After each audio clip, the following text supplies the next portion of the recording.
I want to work these games.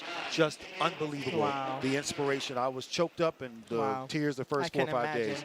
So Hunter Woodall, look forward to seeing him there. As we look at the lane assignments for the men's 400 meters, this is a final. And we mentioned Hunter Woodall, and in lane 5, Sonia, we've got Michael Cherry. And he is looking amazing this season. Has been a part of many USA teams, especially on 4x4s, has had success there, but really putting it together in the open 400. He has the 3rd fastest time in the world at 44:37, which is very fast for this early in the season. So looking forward to seeing what he will do. I believe he will make the team and have an opportunity to go for a medal in Tokyo this year. He's thinking about it. And next to him, to his left, will be Justin Robinson in lane 4. And this is a youngster, a phenomenal talent. When he was a freshman. Only 19 years old, set the world under 18 best, 44:84 in 2019. He's run 43.7 already, Lewis, on a split.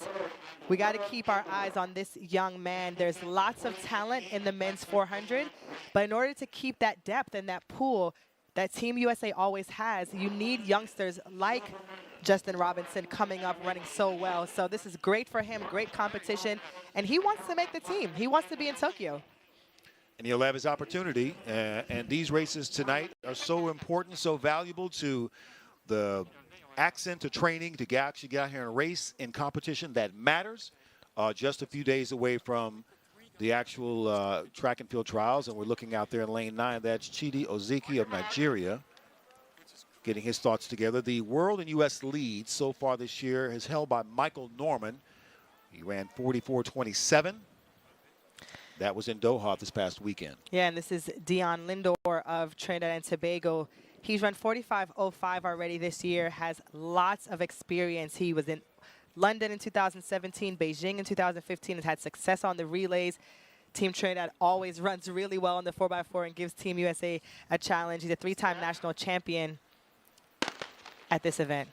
All right, fair start in the men's 400 meters. This is a final. Woodall, Mendoza, Strother, Robinson, Cherry, Taylor, Lindor, who you just mentioned from Trinidad and Tobago in 7, London, and Oziki outside in lane 9. Michael Cherry took off well and has been relaxing down the backstretch. It's a great way to run the 400. He'll need to pick it up here if he wants to run a fast time. This is where Coach Hart would always say you got to position yourself to win the race. So how is he doing on this 3rd 100 of the race? Now he is digging deep, and he should be able to separate from this field. Michael Cherry trying to hold his lead. Good arm pump, and the legs doing the same thing. Michael Cherry holding on and will win the 400 meters. And his official time, 44:74. And guess who is keeping pace right inside of him? The youngster, that was Justin Robinson, right on his heels in 2nd place, looking really good. And he ran 45 flat. So again, fast running here. That will not take over the world lead by Michael Norman, but still an impressive time. Michael Cherry running 44:74. And I got to tell you, in the 400, the toughest part of the race is when you have to navigate headwinds. And we've seen the winds range up to 3.3+ on the sprints. And so especially when you have to navigate the headwind on the backstretch, that could be really challenging because it will slow you down even more than you want to pace yourself. And I think that's what really played into their times today. And Michael Cherry having to really adjust for the headwind on the backstretch, but still having enough strength to finish strong. And you want to win from the front or the back when you're running the 400. All right, and so Michael Cherry is down with Carey. All right, Michael, the wind is a factor today. How did you get through it? It was cool. I feel like I'm a little bigger than some of the other guys, so I handled it well. I wanted to get out easy and just finish. You look great, though. When you have the last 3-4 weeks here to get ready for the trials, what do you fix? What do you work on? I want to go out there and work on some strength and start to taper down and start doing more speed so I can get faster. Well, if you look like you did tonight, it's going to be a good day. Thank you. Congratulations. I also have Hunter down here, Lewis. All right, go ahead. Go ahead. Hunter, you look great today. Real close to your PR. Yeah, I mean, it was all right. I'm just excited to be out here, be able to represent like the para side of things and run with like literally the best athletes in the world. Yeah, 2-time Paralympic champion. Talk us through that. What does it feel like to say that when you hear your name and you hear that stat? It's pretty awesome. Absolutely. Like I said, it's an honor to be out here with these guys. Like the para side is kind of a movement. We're trying to like get some exposure and really, just kind of share the sport. And it's just such an amazing thing that I'm able to be included here and run with the best. So. And your amazing girlfriend has an opportunity to make this Olympic team for the U.S. Set an NCAA champion or record, excuse me. You two are pretty awesome on YouTube. I'd say she's the better one there, but hey, Tara, yeah, we're hoping to bring a few golds home from Tokyo. And there she is right there. Wave to the camera, everybody. Congratulations. Good luck to you both. All right, Carrie, that's a great story. Hunter did the right thing, man. Don't forget to mention your girlfriend. And what a great guy. You can just feel it seeping yeah. through his energy. Just so appreciative of the opportunity, and we're even more appreciative to see him out here because, like we said, so inspiring to young people to never give up, to chase your dreams no matter the circumstances. That's right. Just a phenomenal person, and we were excited to see him compete tonight. Did you see his finishing time? It was 48-something. 48-37. Okay, 48-37 for Hunter Woodall, for those of you who are watching. That's a great performance by him. And I cannot wait. We're going to see.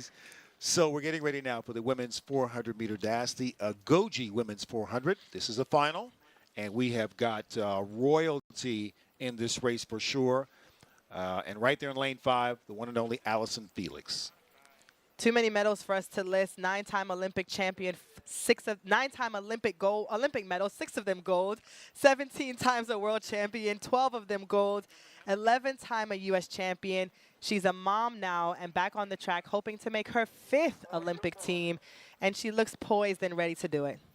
Allison is just amazing and obviously now inspired by her daughter and wanting her to see what she can do. In lane 6, we've got Jessica Beard. We'll also be watching Gabby, as you mentioned, Gabby Thomas in lane 3, and Waddle and Jonathan in lane 7. Natasha Hastings, another veteran, out in lane 8. An absolutely stacked field for the women's 400. And a fair start. Allison Felix in lane 5 in the all-black. Allison is out well, obviously known for her speed, will want to take advantage of that in the first 200 meters of this race. Jessica Beard, who has run really well as well this season, 50.3 already this year. Looks like she's under control. Wadlin Jonathan, Natasha, all still in the runnings. And the world leading time, the youngster, Ating Mo, 49.68. They'll be chasing that time today. Unbelievable what she did. Okay, as they make the turn now for the home straightaway, Allison Felix coming right at you in the home straightaway. And on the outside, that is Wadlin Jonathan, who is taking the lead. But now Allison Felix is right there on the inside. Gabby Thomas is trying to hold her own. But Allison Felix takes over the lead and comes to the line to win the 400 meters. Everybody keeps wondering, what event will she do? I think she's found her event. This is the event that Allison should run at the Olympic trials, 50.66. She continues to improve on her time. She was 50.88. We talked about the wind and how difficult that would be on the backstretch.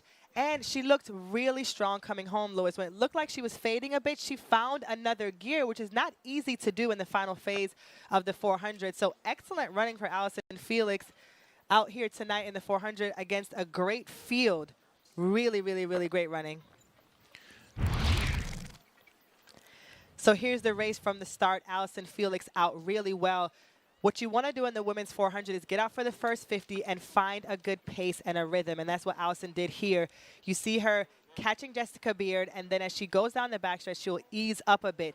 And towards the final 50, she was the strongest. Wadlin Jonathan looked like she might overtake Allison, but she was able to find another gear and finish really well tonight. She looks to be headed to her 5th Olympics, and she may have a chance at the 400 individual and the relay again. Wow, that's saying a lot coming from you because you know exactly the journey. All right, Carrie. All right, Allison, poised. You kept your calm. Last 50 was amazing. Thank you. Yeah, it was a kind of a sloppy race, but I just went to focus to come home strong. Listen, you're going for number 5. And now you have a baby, and you have all of these young women looking up to you. You have my daughter, Ruby, looking up to you. You have all these people looking up to you. You carry that on your shoulders, but you handle it with grace. It's an amazing privilege.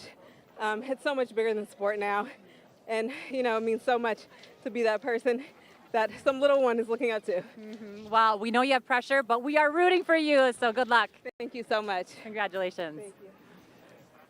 Yeah, truly amazing to be at the age she is and to have accomplished all you have, to still have the hunger, the fire, the desire to train first and then Yes. come out and deliver like she's doing Yes. over and over again. That is just amazing. So Allison Felix wins it in 50-66. Wadla and Jonathan's 51 flat. And how about Gabby Thomas? The 100 and comes back, doubles back short time after and runs 51 and change. Her PR before this, Lewis, 55. 55 Gabby's? seconds was Gabby's Wow. PR at 400 meters. Like I told you, she's training in that amazing group with Tandra Buford-Bailey. And Tandra told me she will not have a 55 PR in our group, so she got to get out there. And she was hoping that she'd run 52, 51 seconds. So that's great running for her in her first 400 at this level outdoor. Fantastic job for her. I got to press you because this is the money moment right now. You just watched the race. Do you miss it? Oh, I missed